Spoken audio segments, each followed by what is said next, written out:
Iċ-ċelebrant tal-quddiesa tal-lejla huwa r-rettur tas-Santwarju Don Gerard Buħaġar.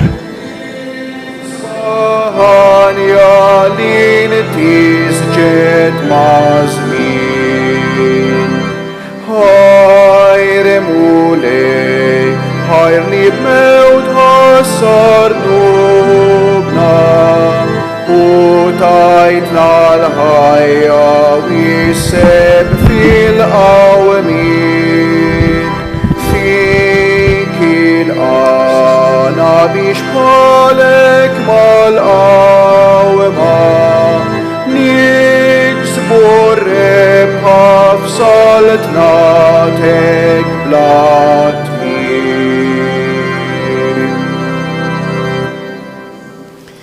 Fl-isem tal-Missier u tal-Iben u tal-Ispirtu Santu, il-grazzja ta' Sidna Ġesu Kristu, l-imħabba ta' Alla u l-għaqda fl-Ispirtu Santu tkun ma'kom il-koll. Kuti jeżis kif namlu kull nar ta' Sibt, nofru din il-quddiesa għal benefatturi tas-Santwarju ħajjin u mejtin, u benefatturi ma nifhimx biss dawk li jagħtu l-flus, imma anke dak li jgħinu u jaħdmu f'dan is-santwarju. Kif ukoll nitolbu għal dawk l-intenzjonijiet u l-persuni li talbuna matul din il-ġimgħa biex nitolbu għalihom. Kejjew għalhekk inħossuna l-koll familja waħda. Il-koll għaċċana biex induqu l-imħabba ta' Alla lejna. Dak hu l-iskop kollu li jiena ġejt il-Knisja. Jien ma ġejtx il-Knisja biex inħallas xi taxxa lil mulej, imma ġejt il-Knisja għax jingħaċċana għalih, lest li nilqa' l-imħabba tiegħu. U għalhekk biex titħejjew tajjeb għal dawn il-misterji għal din il-laqgħa tagħna mal-mulej, ejja ħutejn nitolbu maħfra għal ħtietna.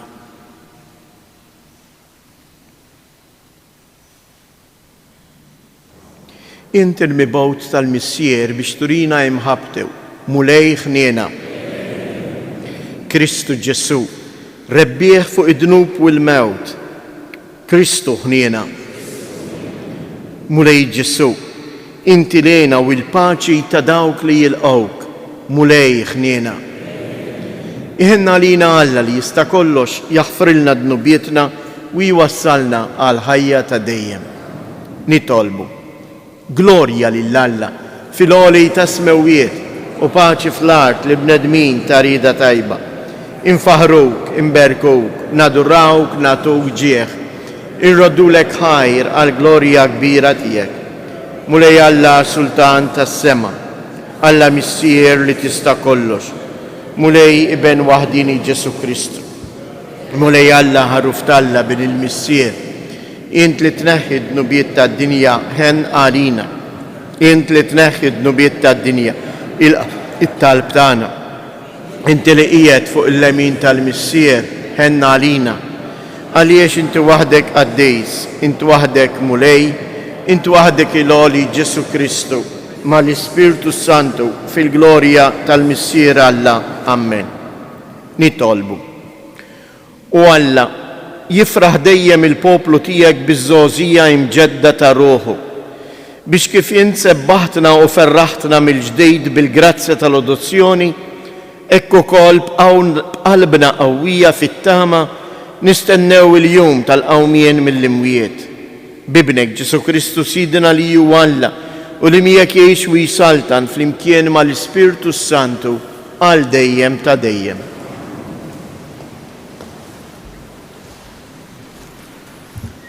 Qari bil-ktieb tal-Atti tal-Apostli. Nhar Lejl il-50, Pietru flimkien ma' 11 qam u qal lil-Lut Bleħenoli: Nies tal-Ludija, u intom il-koll li toqgħodu f'Ġerusalemm, kunu għafu dan u simgħu sewwa se ngħidilkom jien.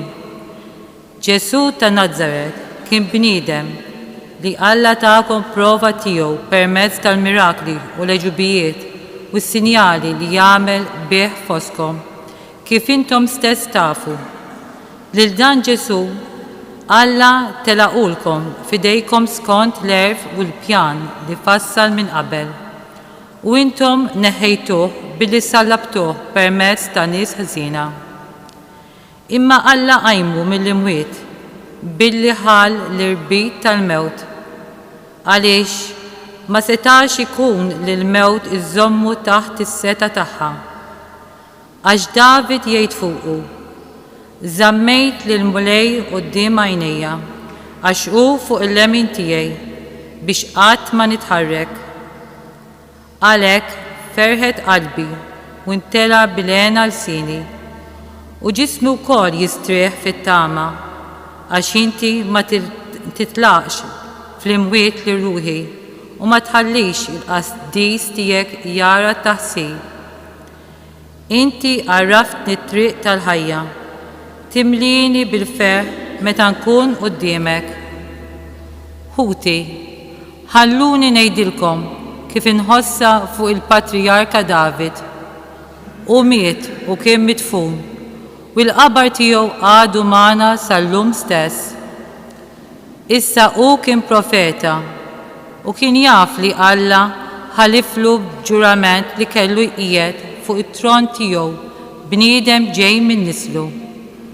David ra minn qabel u ħabbar il-qawmien tal-Messija u qal: kien mitluq fl-imwiet u lanqas ġismu mara it-taħsib.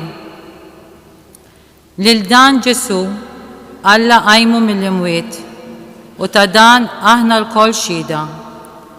Għalhekk issa li Alla qollih bil-leminija tiegħu u rċieva mingħand il-Missier l-Ispiritu Santu li kien imwiet u sawbu fuqna kif qegħdin taraw u tisimgħu il-kelma tal-mulej.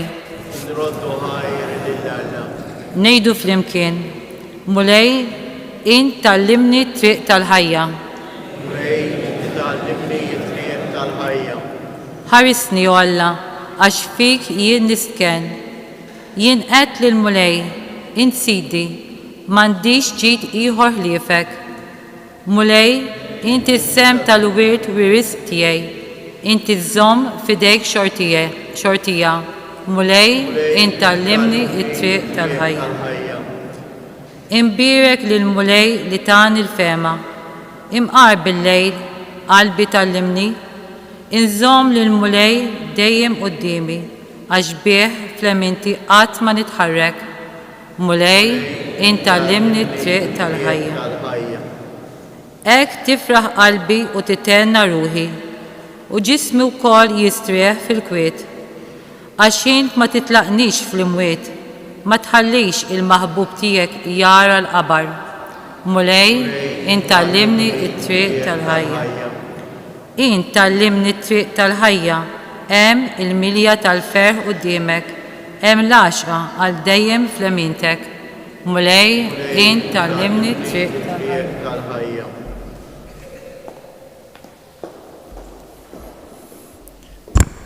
It-tieni qari mill-ewwel ittra ta' San Pietru Apostlu Eżies.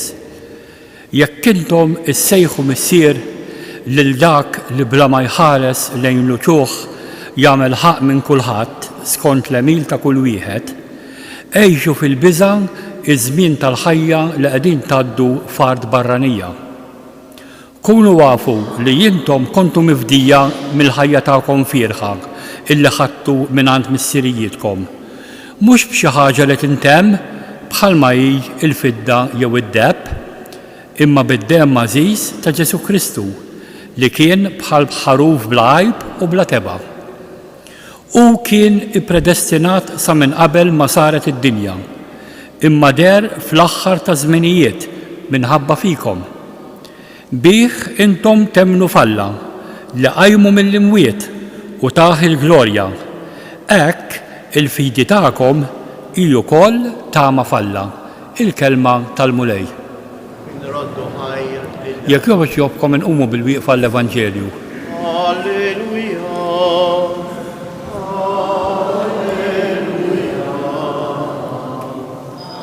Alleluja. Mulej Ġesu, fisrilna l-Iskrittura. ħeġġilna qalbna int u tkellimna.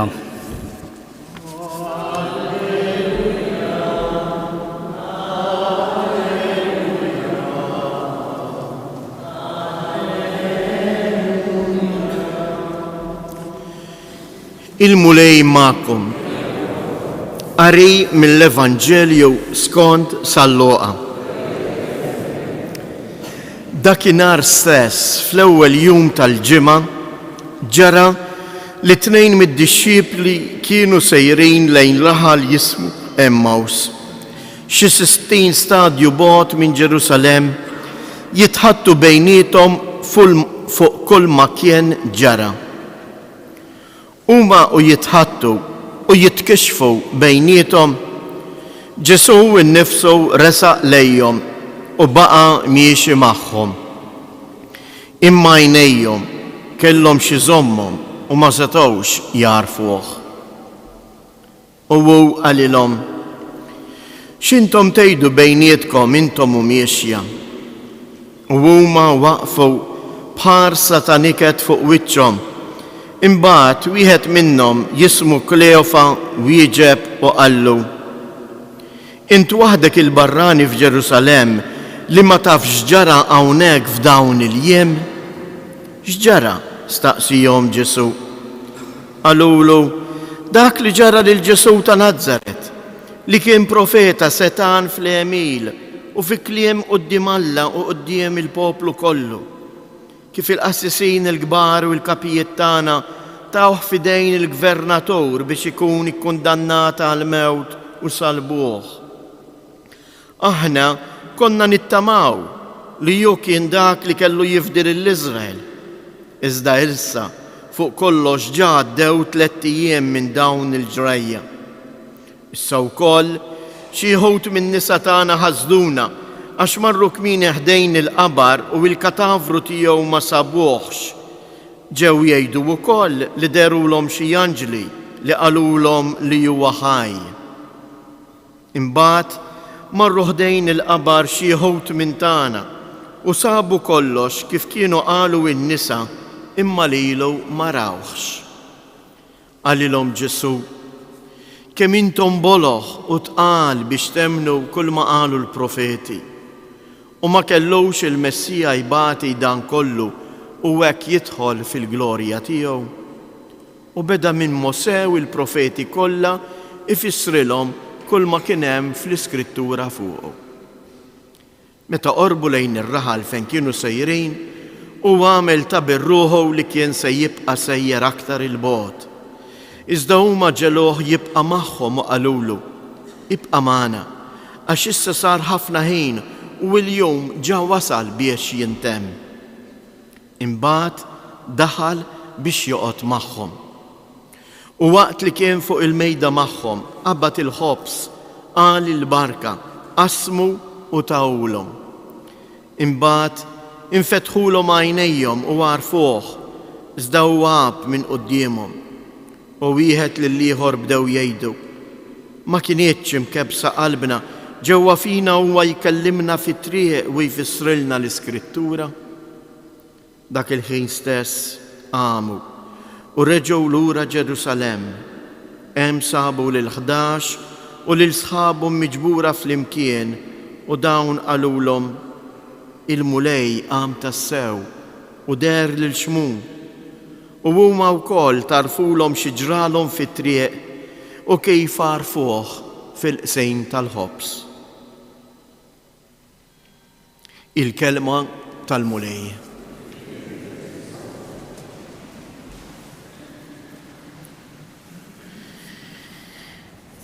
Il-Vanġelu tal-lum iżjis hija l-ħajja tagħna. Fil-Vanġelu ma naqrawx stejjer, imma nisimgħu il-kelma ta' Alla għalija u għalik. Għax il-kelma ta' Alla hija ħajja. Ħanibdew nirriflettu ftit fuq xi frażijiet ta' dan il-Vanġelu. L-ewwel qabel kollox għandna żewġ dixxiepli. Ma nafux l-ismijiet, nafu l-isem bista wieħed li kien Kleofa L-ieħor min kien? Jew l-oħra min kienet? Il-kelma disċiplu jfisser dak li joqgħod jisma' il-kelma tal-imgħallem tiegħu u jipprova jgħix f'ħajtu dak li jgħidlu. Għaliex San-Luqa ma jagħtiniex l-isem taż-żewġ disċipli imma jagħtina wieħed biss? L-istudjużi tal-Iskrittura jgħidulna li hemm żewġ raġunijiet. L-ewwel raġuni tista' tkun li aktarx li jid-disċiplu ieħor ma kienet ħattajr il-mara ta' Kleofa, Marija, li jinsibu fil-Vanġelu, fil-rakkont tal-Passjoni, Marija ta' Kleofa. Wis probabbli, u dan ma kienx jagħmlu għaliex kif nafu, ix-xhieda tal-mara ma kienet qatt tiġi aċċettata. Mhux ta' bxejn, Ġesu jaqleb kollox. Għax l-ewwel xhieda u l-missjoni li jixxandar li Kristu huwa ħaj u qam rebbieħ, Kristu ma jagħtijiex lid-disċiepli tiegħu, lill-Apostli, imma jagħtiha lill-mara, il-Marija ta' Magdala, biex juri ir-rispett tiegħu lejn il-mara li ħafna drabi aktar u aktar fi żmien Ġesu ma kienitx meqjusa. It-tieni idea hija wkoll għaliex ma nafux l-isem l-ieħor. Għax l-isem l-ieħor, id-disċiplu l-ieħor huwa jien u int. U kull wieħed u waħda minna irid ipoġġi jismu. Għana raw ftit ġara. Mela jiena u int qegħdin mixjejn. Il-mixja tal-ħajja. Jiena u int il-koll nistqarru li aħna tal-mulej Ġesu, li aħna disċiepli. Imma jiġu momenti veru fil-ħajja tagħna fejn dak li forsi jien kont nittama naraħ qisu jispiċċa, qisu jgħib. Kemm qawwija dik il-frażi li jgħidu lil Ġesu, aħna konna nittamaw. Jien poġġejt it-tama tiegħi f'dak il-bniedem, kif int ma smajtx ġralu. Kulħadd jaf int ma smajtx. Espressjoni oħra qawwija li hawnhekk fit-traduzzjoni hija dgħajfa ma tantx tidher, kienu jitħattu bejniethom. Minn għandek żewġ persuni sfiduċjati. Il-ħolm tagħhom, it-tama tagħhom spiċċa kollox fix-xejn. Tantu hekk ma jibqgħux Ġerusalemm mad-disċipli u l-Apostli l-oħra imma jħallu l-grupp. Issa għalina spiċċa kollox u ħanerġgħu lura lejn darna, lejn Emmaus. U il-Vanġelu jgħidilna u kienu jitħattu bejniethom. Imma propjament il-kelma preċiża mhux jitħattu bejniethom, imma igergru għal xulxin jew aħjar. Il-kelma preċiża igaraw, jitfgħu il-kliem wieħed fuq wiċċ l-ieħor, bħal meta tnejn jillatikaw. U min jaf x'kienu qegħdin jillatikaw, hawnhekk li Ġesu jgħidulu qegħdin jillatikaw u fissru kif huma ġew imqarqejn. Għax Ġesu miet. Aħna konna nittamaw dan kien wieħed kbir, kien kellu kliem sabiħ quddiem Alla, imma ġie miċħud, ġie msallab.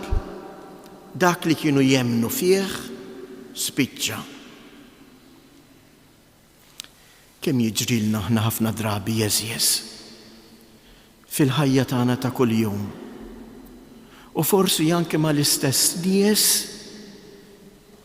li inti taqsam ħajtek anke fil-familja tiegħek.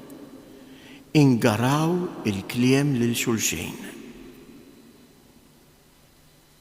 Għax jien inkun naħseb mod, għandi f'moħħi idea, irrid inwettaqa u l-programm tiegħi jisfaxxa. U allura nibdew infittxu u nagħtu l-ħtija wieħed lill-ieħor. Jien kont nistenna li jien tagħmel dan il-pjaċir, jien kont nistenna li jien tħatenni, jien kont nistenna li jien se tagħti daqqatejt fid-dar. Kemm ngħidu affarijiet. Imma f'dik id-dalma, f'dik ir-rabja, fejn wieħed mhuwiex jara wieħed lill-ieħor, il-mulej jidħol f'nofsna. Il-mulej jidħol propju fejn int u meta int tlift it-tama fih.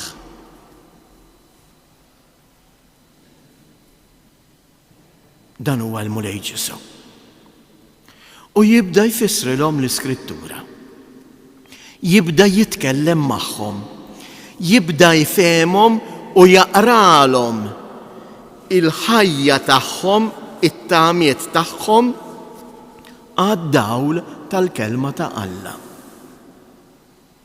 Tantu hekk, wara li huma għarfuh, x'jgħidu lil xulxin. Imma kif ma kienitx imkebsa qalbna biex ma rafniex waqt li kien qiegħed ikellimna. U din eżies tista' tiġri lili u lilek kull nhar ta' ħadd. Għax jien nista' mmur il-Knisja sempliċement biex nobdi il-liġi.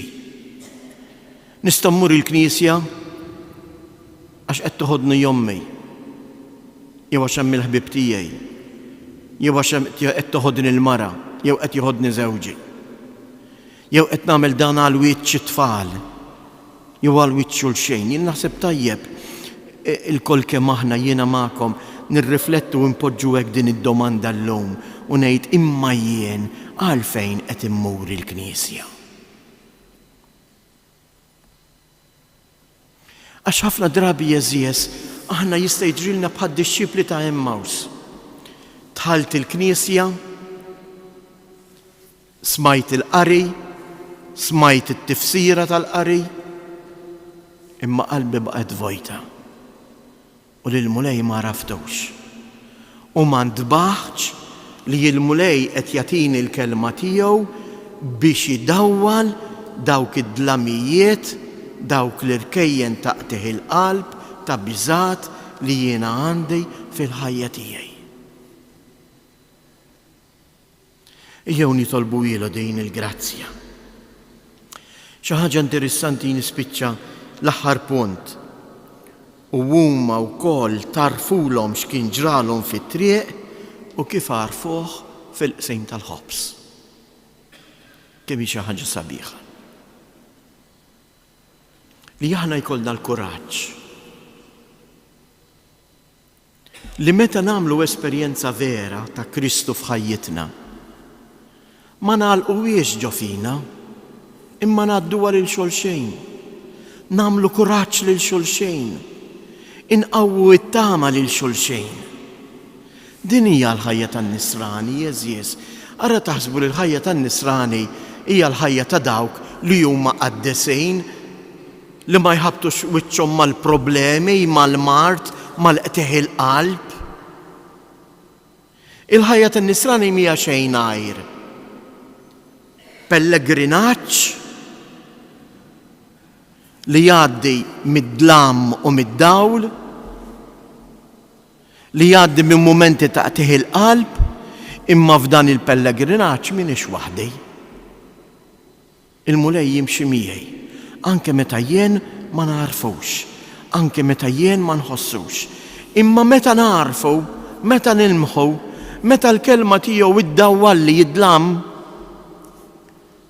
jiena mistieden ukoll biex dak li ġarrabt ngħaddih il-dawk li huma miegħi, il-dawk li jiena magħhom ngħix fil-ħajja tagħna ta' kuljum.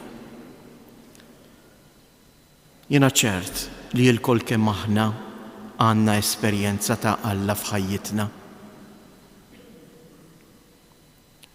Propju nhar il-ħamis li għadda u nispiċċa b'din is-sentenza qawwija u sabiħa. Kien jaħbad it-30 anniversarju mill-mewt tal-Isqof Taljan sqalli hawnhekk Don Tonino Bello, magħruf għal ħafna kitbiet u għax-xogħol tiegħu mal-foqra u maż-żgħażagħ.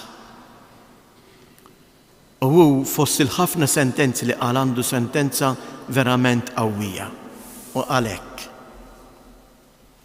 Il-ħajja tingħatalna biex matula infittxu lill-Alla, biex nintebħu bih, biex narawh preżenti. Fil-mewt niltaqgħu miegħu wiċċ b'wiċċ. Fl-eternità inkunu ħaġa waħda fih għal dejjem. Aħna tiegħu u hu tagħna.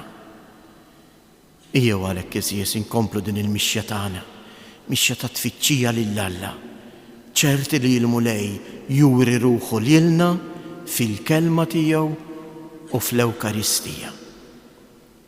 Ikun infaħħar Ġesu Kristu.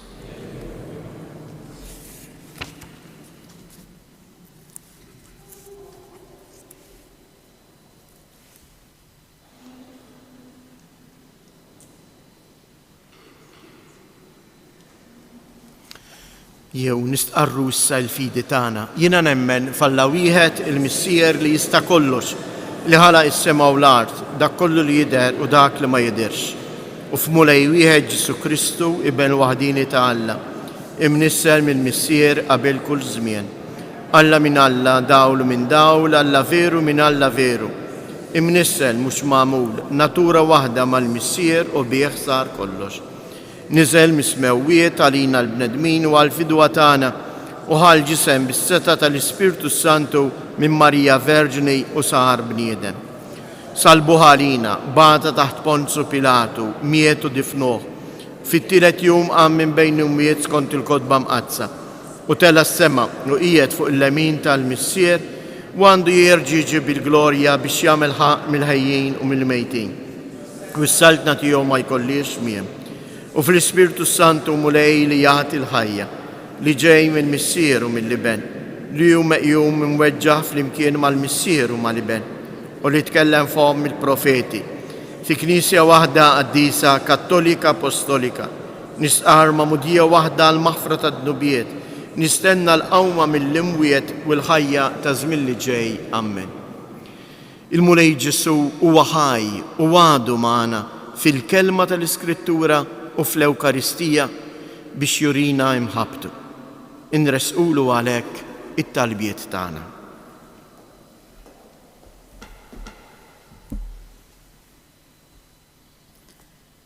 Nitolbuk għall-Knisja biex fil-qsim tal-ħobbs Ewkaristiku tkompli tesperjenza l-preżenza ħajja ta' Kristu. Nitolbu. Isma' nitolbuk mulej. Għal-mexxejja politiċi sabiex jaħdmu għal-paċi id-dejjema fost il-popli. Nitolbu. Ismana nitolbuk mulej. Għal dawk ħutna li qed iħossu fuqhom id-dlam tal-ħajja, għal morda u dawk li jduru bihom biex isibu fil-kelma tal-Alla dawl u jġarbu lena tal-mulej. Nitolbu. Ismana nitolbuk mulej. Nitolbu sabiex aktar żgħażagħ jilqgħu is-sejħa li inti tagħmlilhom u jwieġbu b'ġenerożità. Nitolbu. Ismana nitolbuk mulej. Għalina l-koll biex nikbru fl-erfien tal-kelma ta' Alla u nissaħħu fil-fidi tagħna. Nitolbu. Ismana nitolbuk mulej. Kijjew fiskiet namlu wkoll bħal mamlu d-disċipli ta' Emmaus. Impoġġu fidejn il-mulej il-biżat tagħna, il-fraġilità tagħna. Ħalli jew jimlilna l-qalbna bil-paċi tiegħu.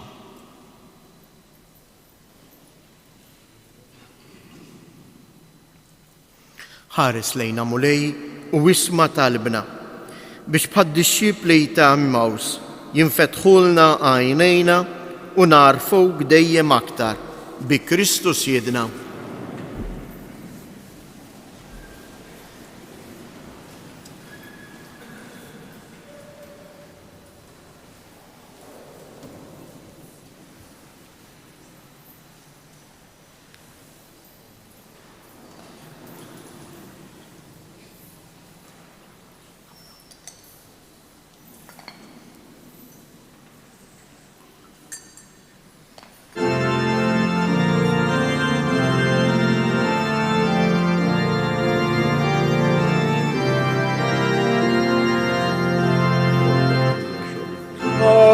Anja ferħin semmu friġ l-altar tijek. Anja ferħ ta' għadna ħaġa wahda miegħek. Miġbura f'tal-baħir għana ġiħli jistħoqlok hawnatu. Kilanja u it-talba taqrub liħom. Itolbu ħuti biex dan is-sagrifiċċju tiegħi u tagħkom ikun joġob lill-Alla l-Missier li jista' kollox.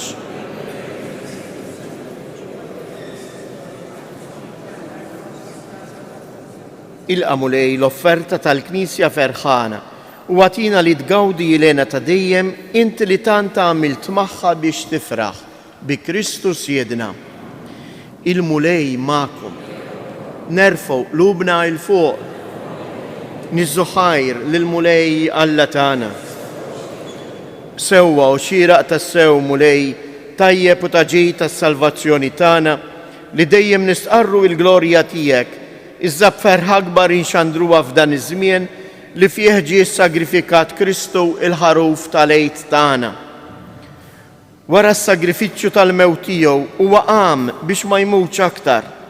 Issa bħala vittma dejjem ħajja bla qiegħda joffrilek lilu nnifsu għalina u bħala avukat tagħna ma jiqafx jidħol għalina quddiemek. Għalhekk b'dan il-ferħ tal-għid imxerret ma' kullimkien fid-dinja il-bnedmin kollha jimtlew bilena u mal-qawwiet tas-sema ninsġu l-innu tal-glorja tiegħek u intennulek. Għaddejs, għaddejs, għaddejs.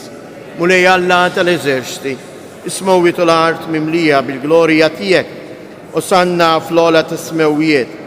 Imbirek minn ġej fisem il-mulej u sanna fil-olej tas-smewijiet. Għaddejs tas-sewint mulej inti lajn ta' kull qdusija. Għaddes għalhekk nitolbuk dawn l-offerti bil-barka tal-Ispirtu tiegħek biex isiru għalina l-ġisem u d-dem ta' Siedna Ġesu Kristu. Li meta kien se jingħata biex mir-rajħ ibati ħaj l-ħobs radd il-ħajr qasam tal id-disċipli tiegħu u qal: ħudu u kulu il-koll minn dan għax dan huwa ġismi li jingħata għalikom.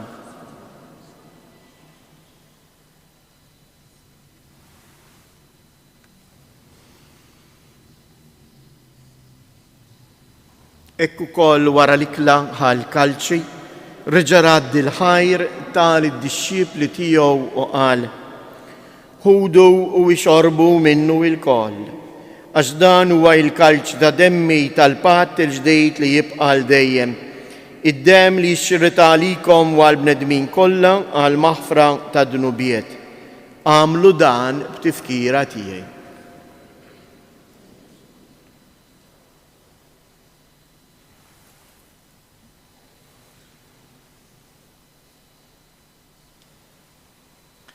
Danu il-misteru tal-fidi inħabbru l-mewt tiegħek mulej, inxandru bil-ferħ il-qawmien tiegħek nistennew sa ma tiġi fil-glorja.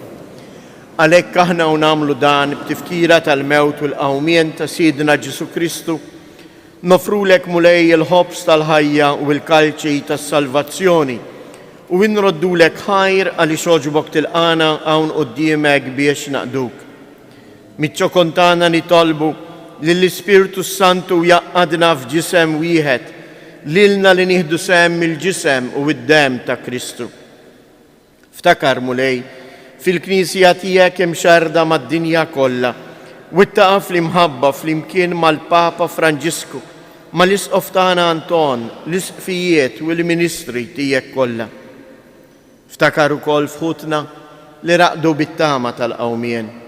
Ftakar fil-mejtin kollha daħħalhom quddiemek fid-dawl tas-sebħ tiegħek. Ħenna lina l-koll nitolbuk.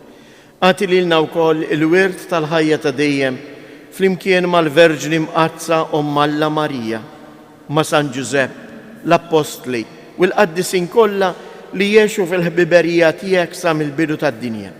Għamel li magħhom infaħruk u nsebħuk b'Ġesu Kristu ibnek. Bi Kristu, ma' Kristu u fi Kristu jingħata lilek għalla missier li tista' kollox flimkien mal-Ispirtu Santu kull ġieħu glorja għal dejjem ta' dejjem. Jew nitolbu li tiġi s-saltna tal-mulej li aħna narfuh preżenti fil-ħajja tagħna u għalhekk ngħidu missierna li inti fis-smawijiet jitqaddis ismek, tiġi saltnatek, ikun li trid int kif is-sema hekk fl-art. Ħobżna ta' kuljum matina llum, aħfrilna dnubietna bħalma nafru li minu ħati għalina u la ddaħħalniex fit-tiġrejb iżda eħlisna mid-deni. Eħlisna nitolbuk mulej minn kull deni, għatina fit-tieba u l-ħnina tiegħek il-paċi fi żmienna biex inkunu ħielsa dejjem mid-dnub u imħarsa minn kull inkwiet.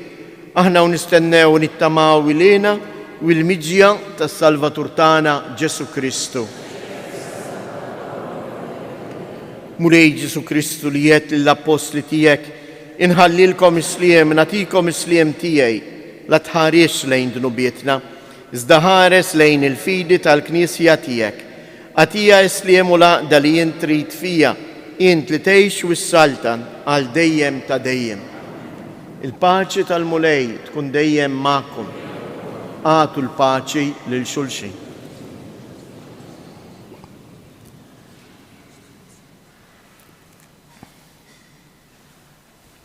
ħaruf ta' Alla.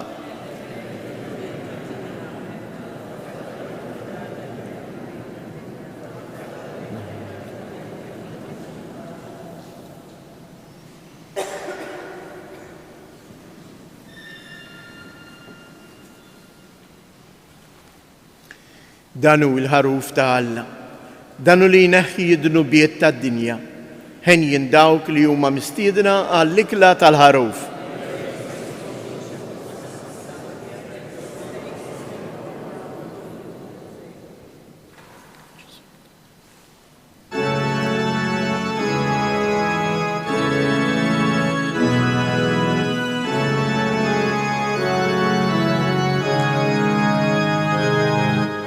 Imbirek mulej. Qarbina ta' xewqa. Ġesu, jiena nemmen li inti tinsab ta' bilħaq fis-sagrament tal-Ewkaristija. Irrid inħobbok fuq kollox u fuq kulħadd. Inti taf li nixtieq nirċevik ġewwa fija. Imma ġara darba bħalissa ma nistax nilqek ġewwa fija sagramentalment, nitolbok li tiġi fija spiritwalment. Ejja għandi Ġesu tiegħi biex jiena ninaqat miegħek. Ħeġġiġni bl-imħabba għalik biex f'ħajti u f'mewti jiena nemmen dejjem fik, nittama fik u nibqa' nħobbok għal dejjem. Amen.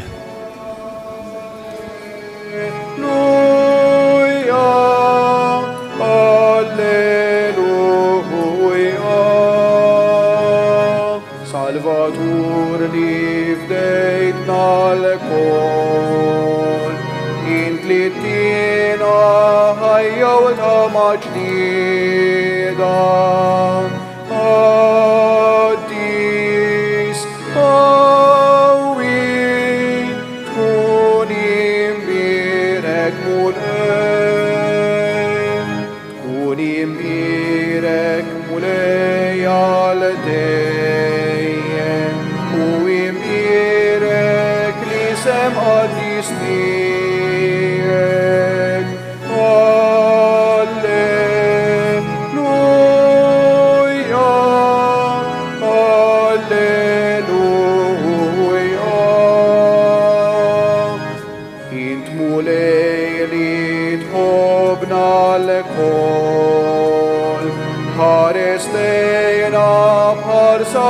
Allah nina kollob tiba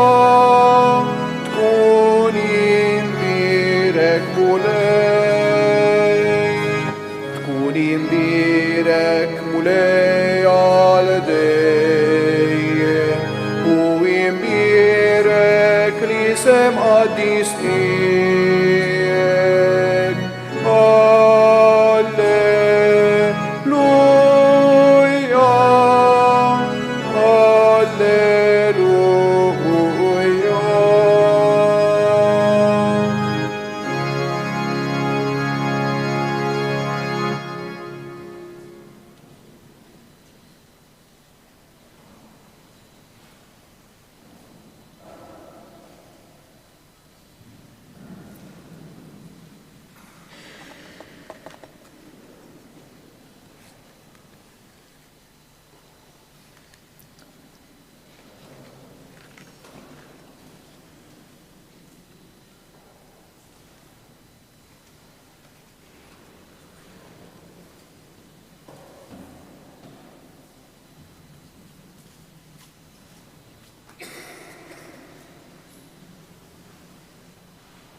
nitolbu. Fit-tieba tiegħek mulej ħares lejn il-poplu tiegħek u bħalma għoġbok iġġeddu bil-misteri tal-ħajja ta' dejjem, għatih ukoll li jasal fil-qawmien mill-imwiet f'ġisem imsebbaħ min nuqqas ta' taħsir bi Kristu Siedna. Xtieq nagħmel appell għal voluntiera sa qegħdin joqrob anke l-ġranet tas-sajf, ikun hawn diversi pellegrini. Qed nagħmel dan l-appell partikolarment anke għal xi pensjonanti li għandhom ħafna ħin liberu. Qed nitolbu biex għall-inqas darba fil-ġimgħa sa'tejn jew bejn l-10 u nofsinhar filgħodu jew bejn is-sija ta' wara nofsinhar u l-4 jiġu jgħinuna biex jinżamm is-silenzju u d-dekor fost il-pellegrini li jżuru s-santwarju fil-ġranet tas-sajf biex anke jkunu libsin b'mod li jixraq lis-santwarju kif ukoll biex jinżamm ċertu spirtu ta' talb. Is-santwarju mhuwiex tagħna il-qassisin, imma huwa ta' kulħadd. Għalhekk jeħtieġ li lkoll kemm aħna ngħinu u nimpenjaw ruħna. Għalhekk min jixtieq joffri jinqar xi sa'tejn jew xi ħin imqar darba fil-ġimgħa ikellem lili biex nagħtuh l-aħjar ħin disponibbli għalih li jkun jista' jiġi. Il-mulej magħkom. Iberikkom Alla li jista' kollox, il-Missier, l-Iben u l-Ispirtu Santu. Morru u għejxu fil-paċi ta' Kristu.